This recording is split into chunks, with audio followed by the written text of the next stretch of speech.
बिस्मिल्लाहिर्रहमानिर्रहीम। This is Ali from learning TV. आज हम डिस्कस करते हैं की पॉइंट सूरत अल-माआरिज के बारे में। 70 चैप्टर कुरान पाक का बहुत ही खूबसूरत सूरा है। क़यामत के वाक़े का जिक्र है, क़यामत होकर रहने वाली है। ये उस दिन 50,000 दुनिया के 50,000 साल के बराबर का दिन होगा। बहुत ही खौफनाक दिन होगा। दूसरा की पॉइंट इसके अंदर जो है, मुजरिम लोग उस दिन ख्वाहिश ज़ाहिर करेंगे कि काश वो अपनी बीवियों को, बच्चों को, औलाद को, माँ बाप को और दुनिया में जो कुछ भी है उसको फ़िदिये में दे दें और अज़ाब से बच सकें, लेकिन वो अज़ाब से नहीं बच सकेंगे।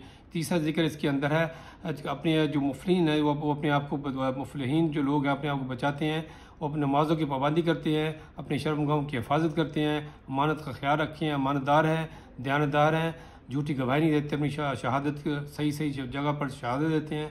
जो लास्ट पॉइंट इसके अंदर जिक्र है वो है, क़यामत के दिन लोग अपनी कब्रों से निकल कर ऐसे भागेंगे क़यामत वाले वाक़े के दिन, तो वो उनके चेहरे ज़िल्लत आमेज़ होंगे। इस तरह इसको पढ़ें, अपनी फैमिली का ख्याल रखें।